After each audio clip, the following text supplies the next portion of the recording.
नमस्कार, मी सुप्रिया. महाराष्ट्र कॉलिंगमध्ये तुम्हा सर्वांचं मनपूर्वक स्वागत.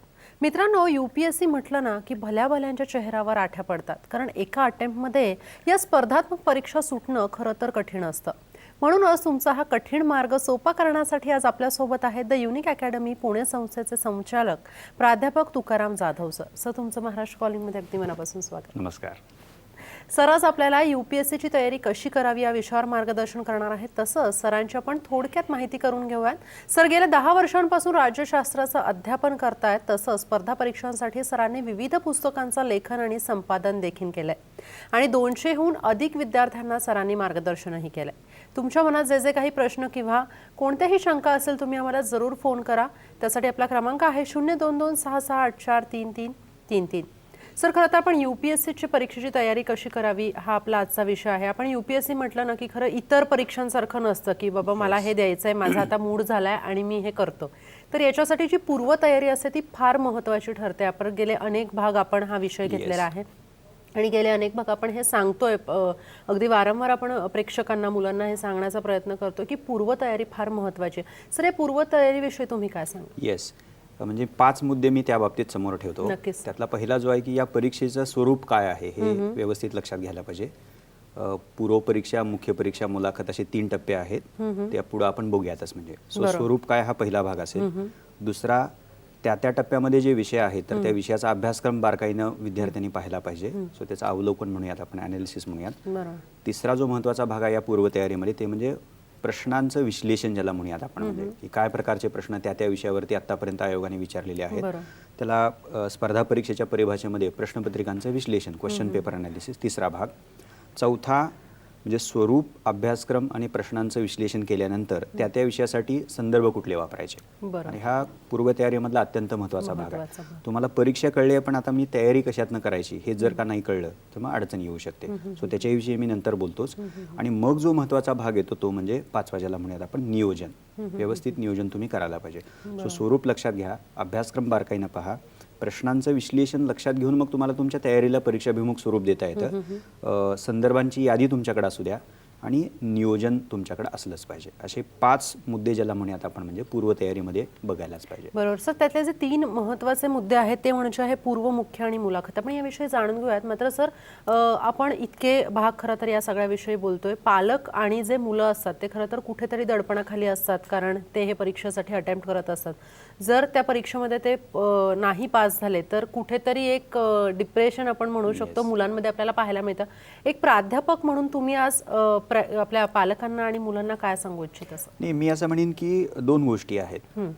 एक तर यूपीएससी करण्याचा निर्णय हा विद्यार्थ्याचा असला पाहिजे. त्याच्यावरती तो कुणीही इम्पोज करता कामा नये, पहिली गोष्ट. दुसरी गोष्ट, एकदा का तुम्ही यूपीएससी करण्याचा निर्णय घेतला की मग त्या परीक्षेची व्यवस्थित माहिती तुम्ही करून घ्यायला पाहिजे. म्हणजे ते जाता जाता टाइमपास म्हणून करण्याची परीक्षा नाही आहे. सो हा निर्णय तुम्ही अत्यंत काळजीपूर्वक घ्यायला पाहिजे. दुसरी बाब. तिसरा जो महत्त्वाचा भाग आहे की हे विद्यार्थी पालकांनी लक्षात ठेवायला पाहिजे की ही स्पर्धा परीक्षा आहे. लक्षावधी विद्यार्थी या परीक्षेची तयारी करत असतात. सो तयारी करण्याच्या सुरुवातीलाच विद्यार्थी आणि पालकांनी विचार करून हे ठरवायला पाहिजे की यूपीएससी नाही झालं तर आपण काय करायचं. म्हणजे हे आपण नकारात्मक पद्धतीने बोलत नाहीये किंवा डिस्करेज पण करत नाही, पण एक वस्तुस्थिती त्याच्यामधली अशी असू शकते. सो पर्यायी करिअरचा जो मार्ग आहे तर तो कुठेतरी तयारीच्या आधी मनामध्ये ठेवावा.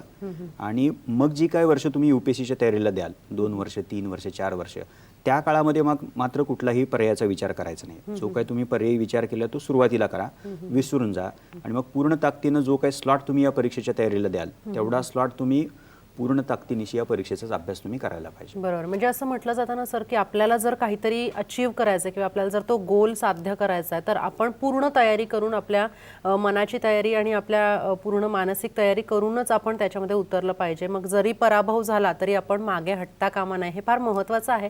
सर, पूर्व, मुख्य आणि आपली मुलाखत हे जे 3 टप्पे आहेत, आपण या टप्प्यांविषयी थोडंसं सविस्तर जाणून म्हणजे आपण गेले अनेक एपिसोड्स हे बोलतोय, पण तरी देखील एक उजळणी म्हणूया त्याला. म्हणजे विषय आणि थोडक्यात अभ्यासक्रम आणि गुणांच्या अर्थानं त्यांना किती महत्त्व आहे, अशा 3 गोष्टींना समोर ठेवून मी ते स्वरूप सांगतो. पूर्व परीक्षेमध्ये 2 सामान्य अध्ययन आणि नागरी सेवा कल चाचणी असे 2 विषय आहेत. प्रत्येक विषयाला 200 गुण आहेत. अशी पूर्व परीक्षा 400 गुणांची. मग जो महत्त्वाचा टप्पा आहे तो यूपीएससीच्या प्रवासामधला मुख्य परीक्षा, मेन्स एक्झामिनेशन, ज्याच्यामध्ये निबंधाचा एक विषय आहे जो जाणून घेऊयात आपण. सामान्य अध्ययनाचे 4 पेपर्स आहेत, 4 विषय म्हणूयात आपण, म्हणजे त्या प्रत्येक पेपरला 250 गुण आहेत. निबंधाला 250 आणि GSच्या 4ही पेपरना एकत्र जर केलं तर आपण 1000, म्हणजे 250 असं. सो ते 1250 झाले. आणि एक वैकल्पिक विषय मुख्य परीक्षेमध्ये निवडायचा असतो, जो 2 पेपरमध्ये विभागलेला असतो पण विषय एकच आहे.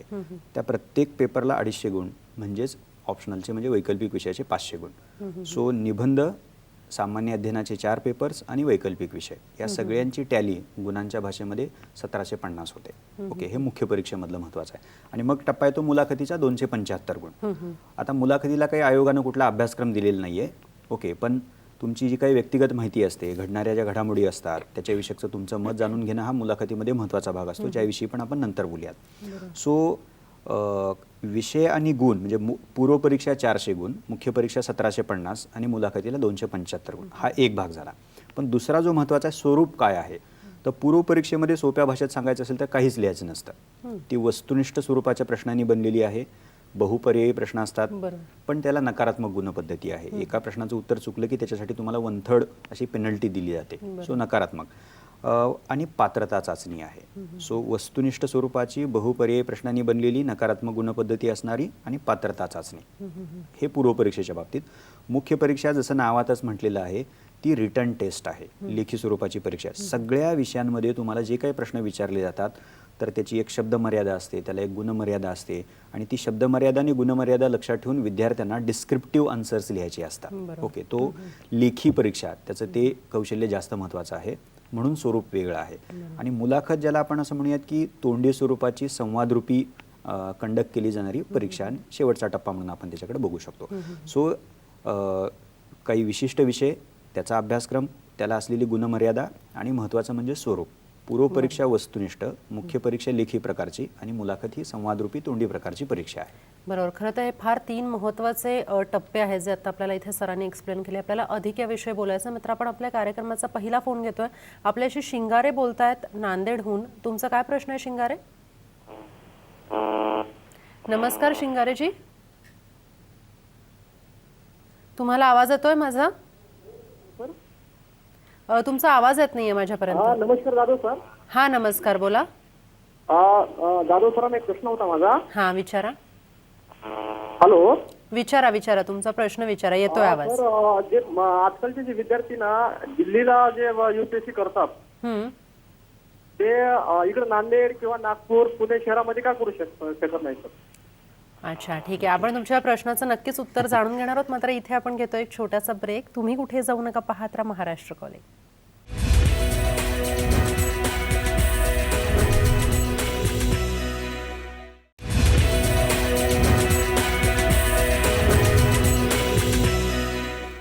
ब्रेकनंतर महाराष्ट्र कॉलेजमध्ये तुम्हा सर्वांचं पुन्हा एकदा स्वागत. UPSC परीक्षेची तयारी कशी करावी या विषयाचं आपल्याला मार्गदर्शन करतायत प्राध्यापक तुकाराम जाधव सर.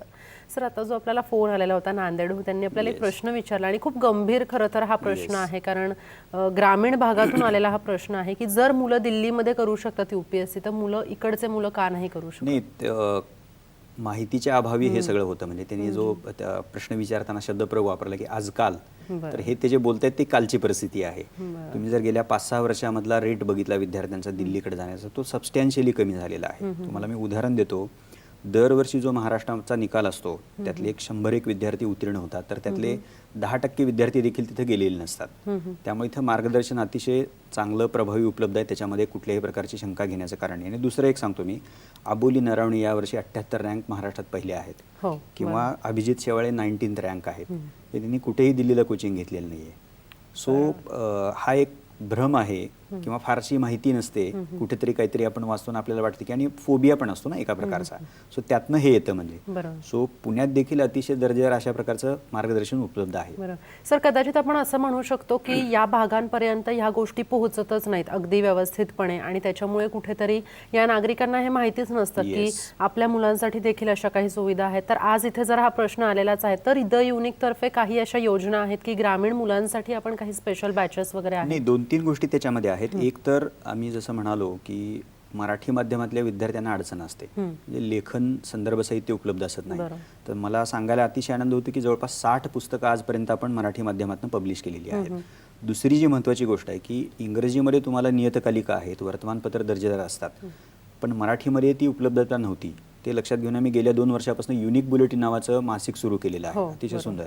आणि इयर बुक्स म्हणजे मनोरमा सगळ्यांना माहिती असतं, गव्हर्नमेंट ऑफ इंडियाचं माहिती असतं, पण युनिकनं गेल्या 5-6 वर्षापासून महाराष्ट्र वार्षिकी आणि गेल्या वर्षापासून म्हणजे 2015 पहिलं वर्ष म्हणूयात आपण, 14ची माहिती त्याच्यामध्ये आहे, भारत वार्षिकी नावाचा संदर्भ उपलब्ध करून दिलेला आहे. सो पुस्तकांच्या माध्यमातून आपण महाराष्ट्राच्या कानाकोपऱ्यात पोहोचण्याचा प्रयत्न करतोय, हा एक भाग. दुसरी जी गोष्ट आहे की टेस्ट सिरीज असतात आपल्या, आणि महाराष्ट्रातला कुठलाही विद्यार्थी त्याच्या गावात तालुक्याच्या ठिकाणी राहून त्या टेस्ट सिरीज देऊ शकतो. दुसरी आणि तिसरी जी महत्त्वाची गोष्ट आहे की ते नांदेडमध्ये राहून त्यांना हे माहिती नाही की काय, मला थोडंसं आश्चर्य वाटलं. युनिक अकॅडमी जवळपास वर्षभरामध्ये अशा प्रमुख शहरांमध्ये 4 ते 5 वेळा वर्षभरातनं फ्री सेमिनार्स घेत असते. MPSC, UPSC, PSI, ST अशा सगळ्या स्पर्धात्मक परीक्षांच्या बाबतीमध्ये. आणि तिथं आपल्या 2-2 फॅकल्टी 2 ते 3 तासाचं वर्कशॉप कंडक्ट करून ती परीक्षा काय आहे, तिचं स्वरूप काय आहे, पुस्तकं कुठली वापरायची, अभ्यास कसा करायचा, याच्याविषयी एक जनजागृती ज्याला म्हणूयात आपण, म्हणजे तर ती सातत्यानं आपण करतच आहोत. म्हणजे बरोबर. खरं तर शिंगारे, तुम्हाला तुमच्या प्रश्नाचं उत्तर इथे सरांनी दिलेलं आहे की जसं आपल्याला सरांनी सांगितलं की काही वर्कशॉप्स आहेत, काही फ्री सेमिनार्स आहेत की त्यांच्यातर्फे ते आयोजित केलेले आहेत अशा ठिकाणी. तर तुम्ही नक्की लक्षात ठेवा की पुढच्या वेळेला कदाचित तुम्हाला माहिती नसेल याच्या आधी, मात्र पुढच्या वेळेला केव्हा ते होणार आहे याची नक्कीच तुम्ही खात्री बाळगा आणि तुम्ही लक्षात ठेवा. सर, एक महत्त्वाची गोष्ट म्हणजे जेव्हा आपण या परीक्षांची तयारी करतो त्यावेळेला कोणती कौशल्य आणि कोणती क्षमता आवश्यक असतं? थोडंसं सोपं आणि शार्प करण्यासाठी मी त्याला 2 भागात विभागतो. म्हणजे एक जनरल कौशल्य म्हणूयात आपण, म्हणजे, आणि दुसरं जे आहे ते अभ्यास पद्धतीच्या अनुषंगाने जी आवश्यक आहे ती. जी जनरल सर्वसाधारण ज्याला म्हणूयात आपण, म्हणजे त्याच्यामध्ये पहिलं म्हणजे तुम्हाला नियोजन करता यायला पाहिजे.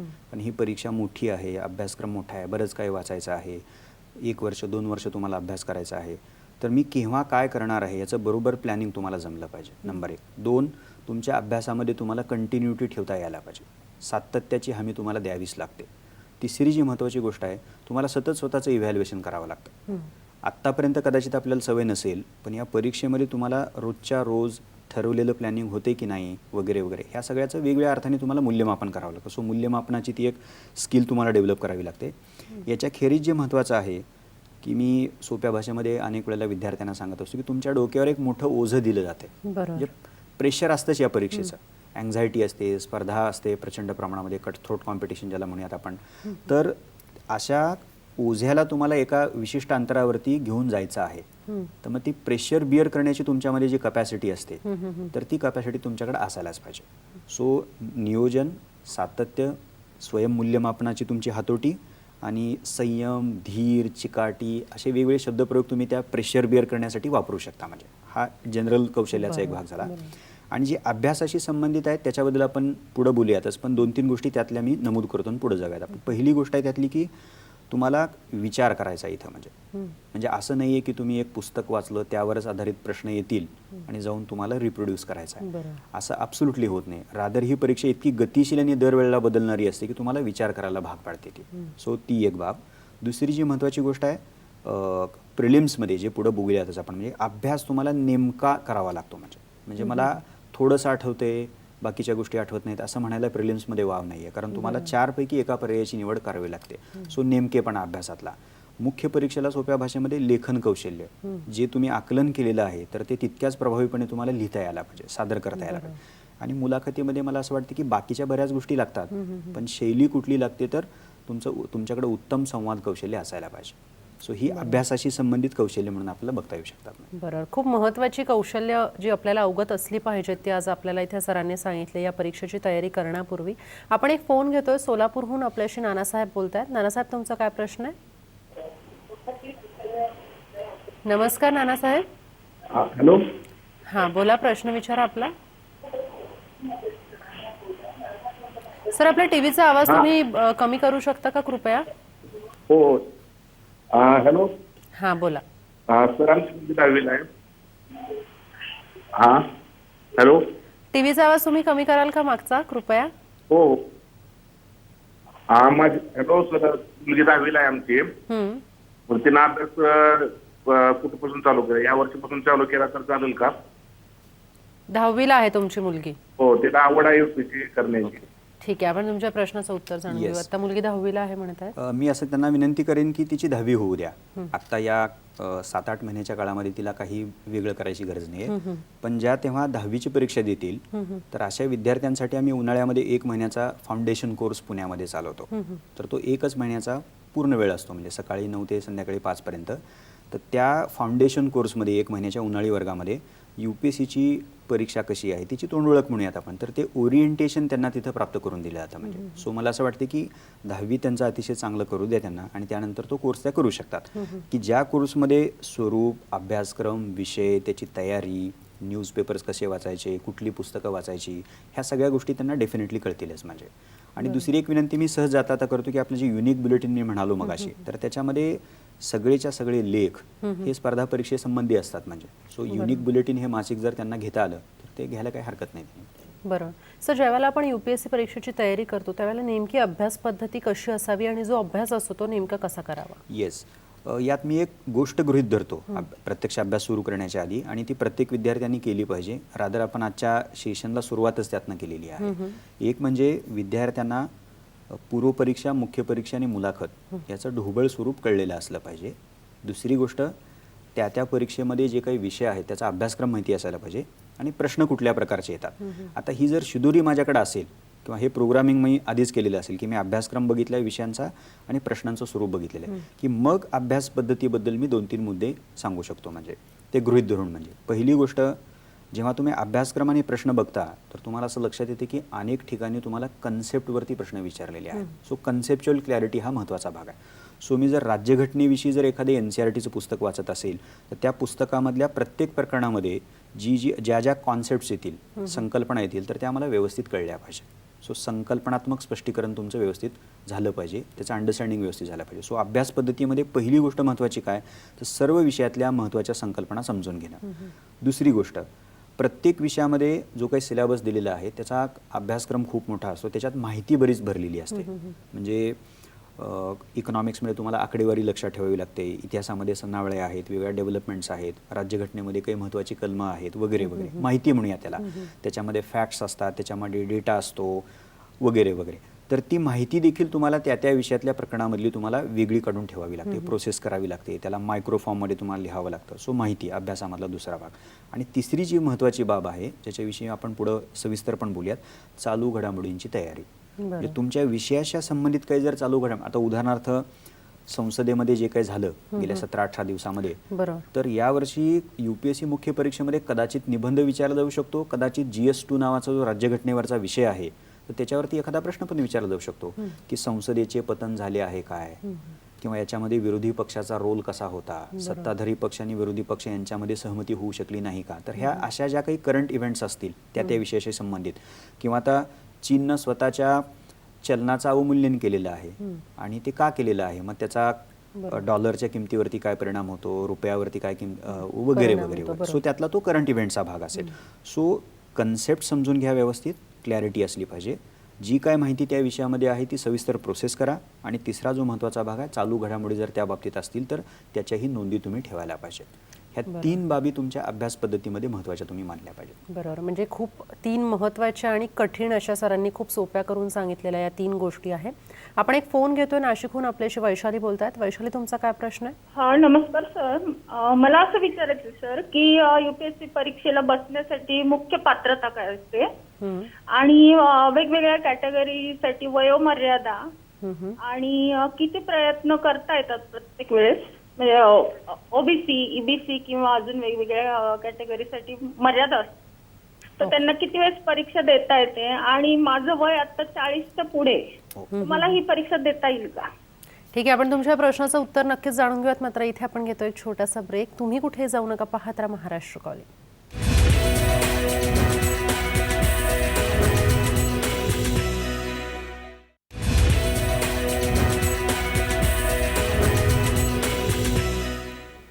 ब्रेकनंतर महाराष्ट्र कॉलिंगमध्ये तुम्हा सर्वांचं पुन्हा एकदा स्वागत. आज आपण UPSC परीक्षेची तयारी कशी करावी याविषयी मार्गदर्शन जाणून घेतोय प्राध्यापक तुकाराम जाधव सर यांच्याकडून.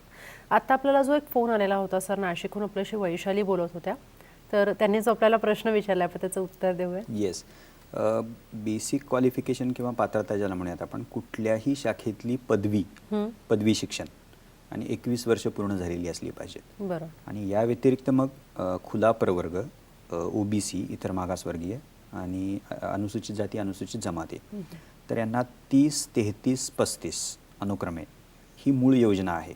पण 2013 UPSCने याच्यामध्ये बदल केला होता काही कारणांमुळं, त्या तांत्रिकतेमध्ये मी जात नाही.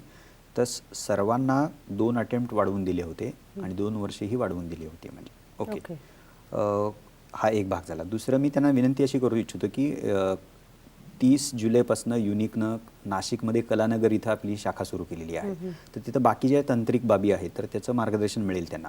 पण त्यांनी आता लक्षात ठेवावं की पदवी शिक्षण कुठल्याही शाखेतलं तुम्ही बहिस्त केलेलं असलं तरी चालू शकतं आणि वयोमर्यादा ही 30, 33, 35 +2 तुम्ही करा त्याच्यामध्ये. सो आता त्यांचं जर वय 40 असेल तर त्यांना परीक्षा नाही देता येणार म्हणजे UPSCची.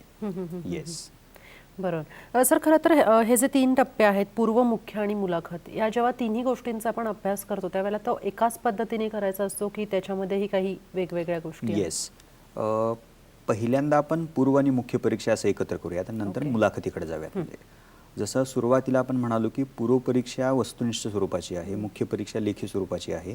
ओके, सो हे स्वरूप लक्षात जर तुम्ही घेतलं आणि मगाशी मी जसं म्हणालो की प्रत्येकाचा अभ्यासक्रम आणि तुम्ही प्रश्नांचं विश्लेषण बघितलेलंच आहे, तर मग तुम्हाला असं लक्षात येईल की पूर्व परीक्षेमध्ये फॅक्च्युअल डिटेल्स फार महत्त्वाचे आहेत.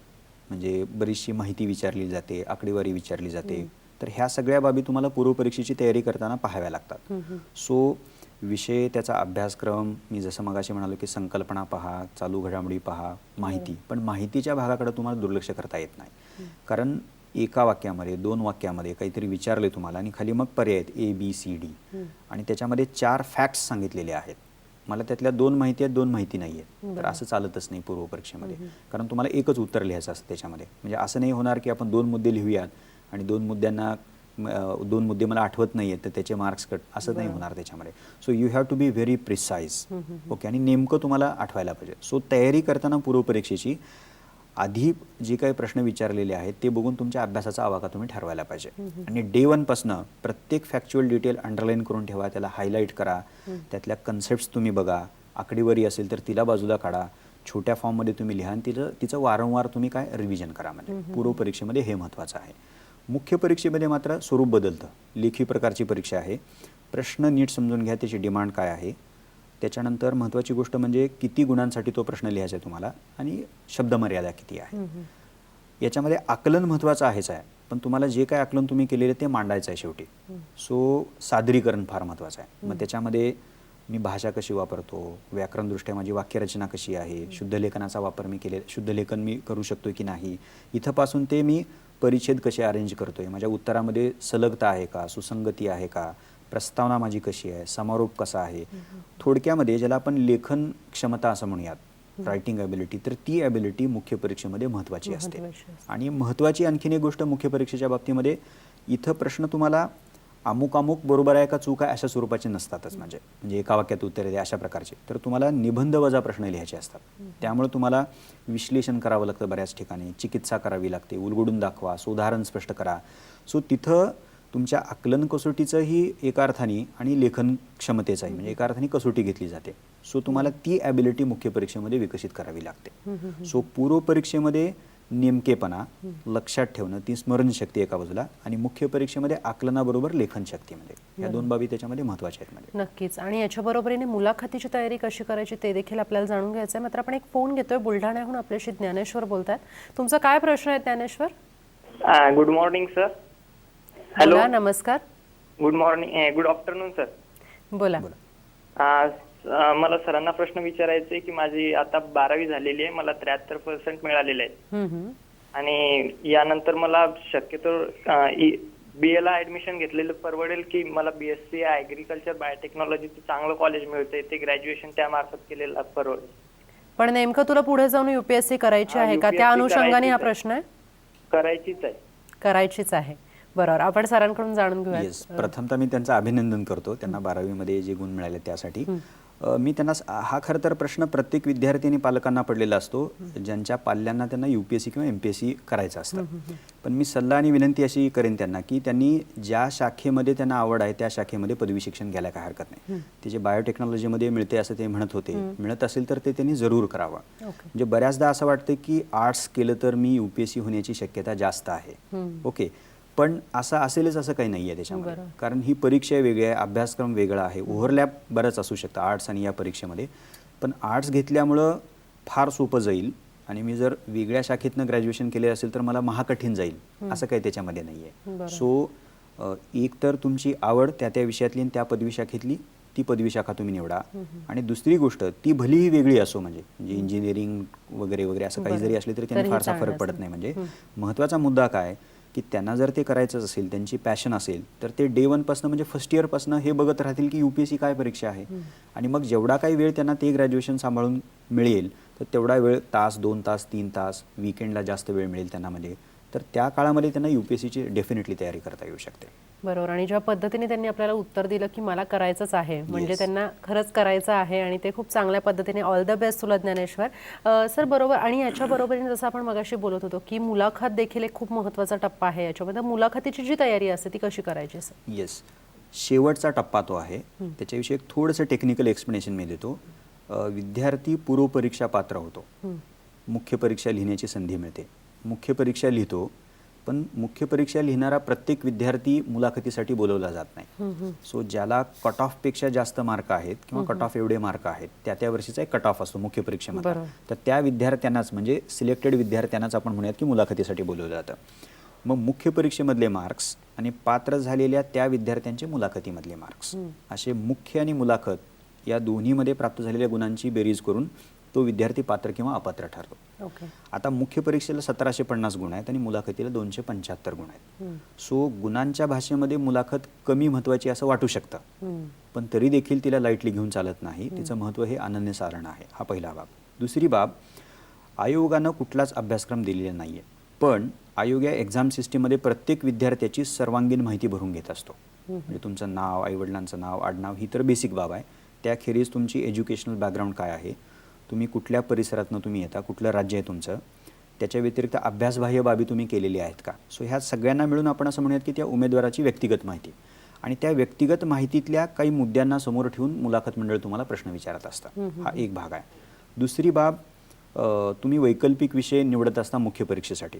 सो तुम्ही अमुक का निवडला, त्याच्यातल्या संकल्पना, त्यातले काही विचार असतील, विचारवंत असतील, अशा काही बाबींबद्दल तुम्हाला मुलाखतीमध्ये प्रश्न विचारले जातात. आणि याखेरीज म्हणजे तुमच्या भोवताली घडणाऱ्या करंट इव्हेंट्स. ओके सर, हे झालं अभ्यासक्रम आपणच थोडासा डिफाईन करण्याच्या अर्थानं. म्हणजे पण मुलाखतीमध्ये दुसऱ्या 2 गोष्टीकडे मला लक्ष वेधायचं आहे. एक म्हणजे मुलाखत ही तुमच्या संवादाची कसोटी असते. तुमची ध्येयबोली कशी आहे, भाषा काय वापरताय तुम्ही, तुमचा टोन कसा आहे, पोशाख कसा आहे तुमचा, हा सगळा आउटर भाग झाला. म्हणजे ओके, तो महत्त्वाचा आहेच आहे. म्हणजे पण त्याच वेळेला मुलाखतीमध्ये आशयालाही तितकंच महत्त्व आहे. म्हणजे तुम्हाला विचारलेल्या मुद्द्याविषयी तुम्ही काय मत मांडता, ते मत इन्फॉर्म्ड आहे किंवा नाही, की आपल्या वरवरच्या माहितीवरती मी माझं ओपिनियन फॉर्म केलेलं आहे, तर असं चालणार नाही त्याच्यामध्ये. कारण हे विसरता कामा नये की तुम्ही उद्या प्रशासक होणार असता, त्यामुळे तुम्हाला व्यवस्थित माहिती आहे आणि त्या माहितीच्या आधारे तुम्ही ओपिनियन फॉर्म केलेलं आहे हे त्यांना कन्व्हिन्स तुम्हाला एका अर्थाने करायला लागतं. सो बाहेरच्या बाबी जशा महत्त्वाच्या आहेत, ओके, तुमची ध्येयबोली ते तुमचा एकूण पेहराव, तसंच आतली बाब ज्याला सोप्या भाषेमध्ये म्हणतात कंटेंट जो आहे, तर तोही तेवढाच महत्त्वाचा आहे. ही एक बाब. आणि शेवटची बाब मी मुलाखतीच्या बाबतीमध्ये सांगेल की मुलाखत मंडळाला उमेदवाराकडनं किंवा विद्यार्थ्याकडनं त्याचा दृष्टिकोन जाणून घेणं याच्यामध्ये महत्त्वाची बाब वाटते. सो अप्रोच नावाची बाब फार महत्त्वाची आहे त्याच्यामध्ये. बरोबर, म्हणजे या सगळ्या अनुषंगाने आपण त्याची तयारी करणं खूप गरजेचं आहे. आपण एक फोन घेतोय, आपल्याशी रोहिणी बोलतायत भंडाऱ्याहून. रोहिणी, तुमचा काय प्रश्न आहे? मॅम, माझा असा प्रश्न आहे की मी आता BSc सेकंड इयरला आहे. ओके. आणि मला आता सेल्फ स्टडी चालू करायची आहे UPSC, मग मी घरी कशा प्रकारे चालू करू? नक्कीच. खरं तर नियोजन कसं करायचं UPSC परीक्षेच्या तयारीसाठी ते आपण जाणून घेऊयात. मात्र इथे आपण घेतो एक छोटासा ब्रेक. तुम्ही कुठेही जाऊ नका, पाहत राहा महाराष्ट्र कॉलिंग.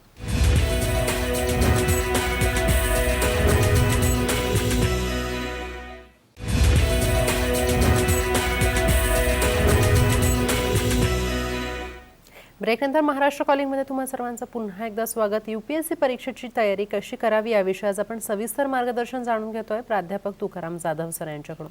सर, आता जो आपल्याला फोन आलेला होता रोहिणी यांचा, तर त्यांचं म्हणणं आहे की ते BSCच्या दुसऱ्या वर्षाला आहेत आणि आता त्यांना तयारी सुरू करायची आहे UPSC साठी, तर काय मार्गदर्शन कराल? नाही, आपण सुरुवात ज्या प्रश्नापासून केलेली आहे की स्वरूप, अभ्यासक्रम ते नियोजन, म्हणजे हे तर मी अगदी ज्याला थंब रूल म्हणूयात तसं आपण मी सांगेन, म्हणजे नंबर 1. पण दुसरं मी त्यांना असं म्हणेन की हे सगळं जाणून घेतल्यानंतर संदर्भाची जी काही यादी आहे, पाठ्यपुस्तकं वाचायची आहेत, त्या विषयासाठी स्टँडर्ड पुस्तकं आहेत आणि नियतकालिक. युनिक बुलेटिनने जरी त्यांनी सुरुवात केली तरी आता हरकत नाही. म्हणजे एक मराठीतलं वर्तमानपत्र, एक इंग्लिशमधलं वर्तमानपत्र, म्हणजे मुलाखतीसाठी, सामान्य अध्ययनासाठी, निबंधासाठी जी काय तयारी त्यांना करायची आहे तर ती त्या सोर्सेसमधनं करता येऊ शकते. म्हणजे पण त्यांना याआधी जसं मी मगाशी म्हणालो की ही परीक्षा नेमकी काय आहे, तिन्ही टप्पे, त्यातले विषय, त्याचा अभ्यासक्रम सगळ्यात महत्त्वाची गोष्ट आहे. आणि त्यासाठी मी त्यांना अशी विनंती करतो की आपल्याच अकॅडमीनं IAS प्लॅनर नावाचं प्लॅनर काढलेलं आहे. साधारणतः 2 ते 3 आठवड्यामध्ये त्यांना ते मिळू शकेल, म्हणजे नव्या सिलेबसला समोर ठेवून. तर त्या प्लॅनरमध्ये ही सगळी प्रोसेस आपण डिस्कस केलेली आहे आणि शिवाय शेवटी प्रत्येक विषयासाठी कुठली पुस्तकं वापरायची त्याची यादी दिलेली आहे. पण तोपर्यंत मी त्यांना अशी विनंती करेन की NCERTची पुस्तकं एका बाजूला विषयवार, दुसऱ्या बाजूला युनिक बुलेटिन हे मासिक आणि वार्षिकी जे मी म्हणालो, शिवाय एक मराठीतलं वर्तमानपत्र आणि इंग्लिशमधलं वर्तमानपत्र. पण अर्थात त्यांना थोडंसं नियोजन पण करावं लागेल की BSc त्या करतायत, तिकडे लाईटली आपल्याला घेता येणार नाही, म्हणजे त्या कोर्सला देखील. सो कॉलेज, त्याच्यानंतर BScचा करावा लागणारा अभ्यासक्रम हे वगळता मग त्यांना किती वेळ मिळतो, म्हणजे मग त्या वेळामध्ये हे सगळं गणित त्यांना बसवता येऊ शकेल. म्हणजे सर, असं अनेक वेळेला होतं मुलांचं, ज्या वेळेला ते वर्तमानपत्र वाचतात किंवा काही नियतकालिका वाचतात तेव्हा नेमकं त्याच्यातून काय वाचायचं हे त्यांना कळत नाही. तर आपण थोडंसं त्याविषयी मार्गदर्शन करूया. म्हणजे एक पुन्हा मी हे उत्तर देताना सांगतोय की कदाचित ते रिपिटेटिव्ह होते, म्हणजे पण जाणीवपूर्वक मला ते सांगायचं आहे की वर्तमानपत्र वाचायचं म्हणजे नेमकं काय वाचायचं, तर याला पुन्हा एक इनपुट तुमच्याकडे असलं पाहिजे. ते म्हणजे अभ्यासक्रम माहिती आहे का तुम्हाला UPSCचा, नंबर 1, आणि 2 प्रश्न काय प्रकारचे विचारले जातात. सो हे तुम्ही माहिती करून घ्याच, पण तरी देखील वर्तमानपत्र कसं वाचायचं ह्याचा एक ठोकताळा सोपा मी सांगतो. म्हणजे नंबर 1, पहिल्या पानावरती सगळ्या राष्ट्रीय आंतरराष्ट्रीय महत्त्वाच्या घडामोडी असतात. सो ते पान, आणि मग ती काही न्यूज कॅरी फॉरवर्ड झालेली असेल दुसऱ्या, तिसऱ्या, चौथ्या वॉटेवर पेजवरती, तर त्या दिवशीच्या महत्त्वाच्या बातम्या तुम्ही वाचायला पाहिजे, नंबर 1. 2, मग संपादकीय तुम्ही वाचायला पाहिजे. ते पान उघडा. संपादकीय कधी कधी 1 असतं, कधी 2 असतं. 1, त्याच्या शेजारी जे लीड आर्टिकल असतं, तर ते लीड आर्टिकल कुठल्या तरी महत्त्वाच्या बर्निंग इश्यूवरती असतं, तर ते बारकाईनं वाचायचं.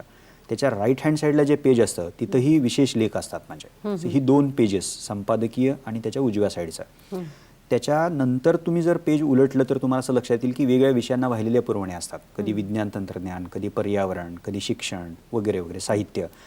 तर पुन्हा त्याकडेच येतोय अभ्यासक्रम आणि प्रश्न. तुम्हाला माहिती असतील की मग त्या विषयाला वाहिलेल्या ज्या पुरवण्या आहेत त्याच्यातल्या करंट इव्हेंटवरती लेख तुम्ही वाचू शकता.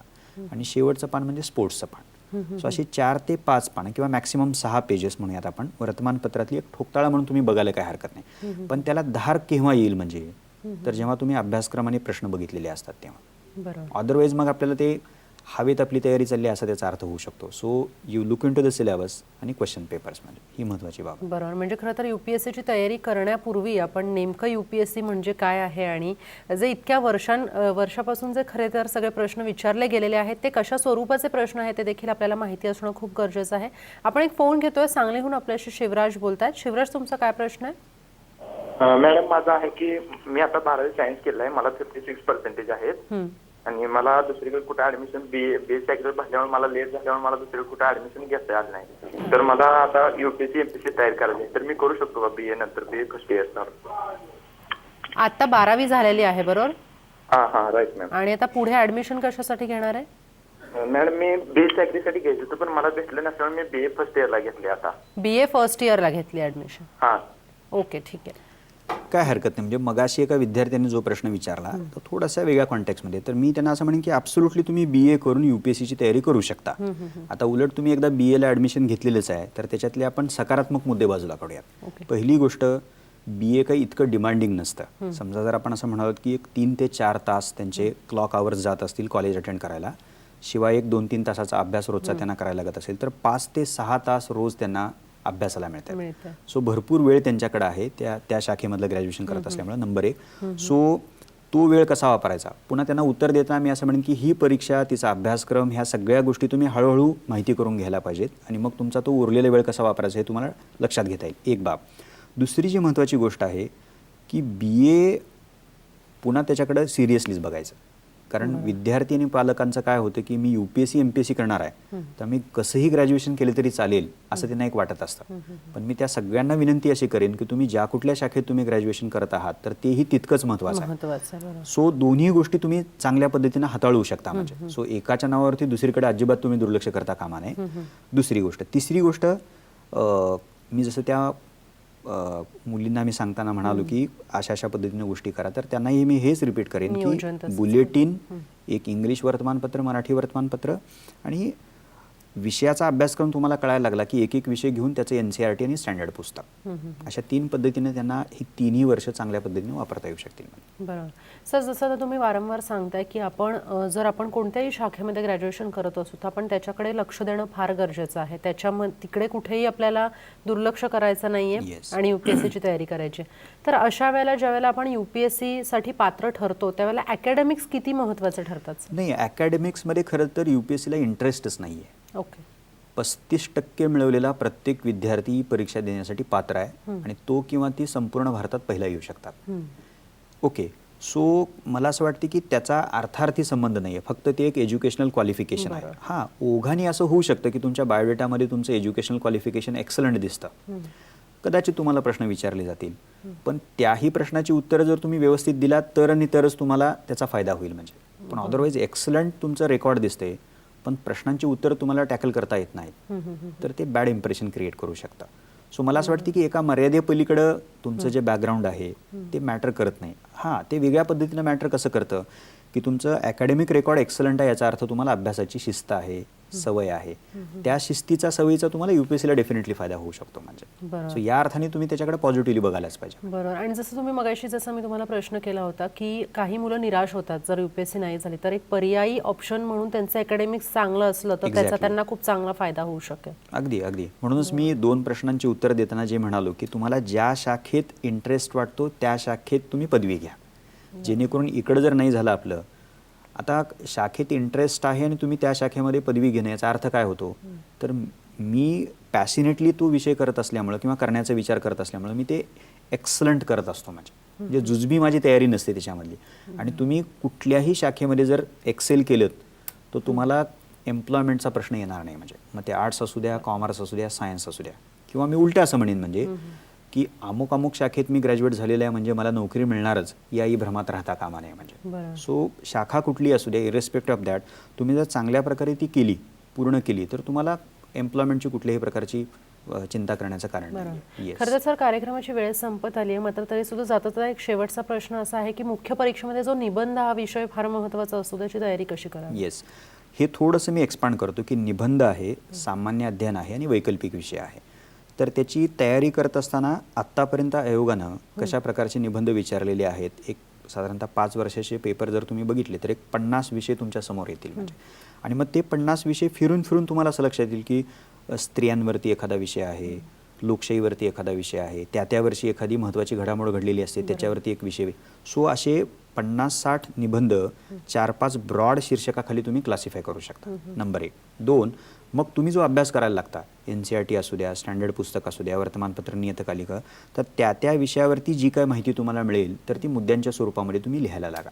आणि मग एक 15-3 आठवडे त्या विषयावरती तुम्ही वाचल्यानंतर स्वतः विषय तयार करा आणि लिहून बघा. म्हणजे आणि दाखवा, इव्हॅल्युएट करून घ्या. म्हणजे हे मला असं वाटतं की निबंधाला लागू आहे, सामान्य अध्ययनाला लागू आहे, वैकल्पिक विषयाच्या तयारीला पण लागू आहे. शिस्त त्यातली हीच आहे. म्हणजे आधी आलेले प्रश्न बघा, साधारणतः अंदाज घ्या, टॉपिक्स महत्त्वाचे आयडेंटिफाय करा आणि लिहून बघा. म्हणजे या पद्धतीने जर तुम्ही करू शकलात तर मग त्याच्यामध्ये आशय तुमचा विकसित होत जाईल, लेखनाची शैली तुमची सुधारेल, उदाहरणं कशी वापरायची, समारोप चांगला कसा करायचा, ती सलगता कशी मेंटेन करायची, सराव हेच त्याला उत्तर आहे. म्हणजे नक्कीच. खरं तर सर, आज जी तुम्ही माहिती दिली आहे ना, त्याच्या अनुषंगाने आपण आणि त्याच्या सगळ्या मदतीने आपण UPSCची जी तयारी आहे, परीक्षा पास करण्यासाठी, पात्र होण्यासाठी, ती अगदी खूप छान पद्धतीने प्रत्येक इथे विद्यार्थी जे कार्यक्रम हे ऐकत होते ते करू शकतील. आजच्या या विषयासंदर्भात जी माहिती दिली त्याचे मनापासून आभार. महाराष्ट्र कॉलिंगच्या आजच्या या भागामध्ये आपण इथेच थांबतोय. आपण पुन्हा भेटणार आहोत मंगळवारी एका नवीन विषयासह. तोपर्यंत नमस्कार.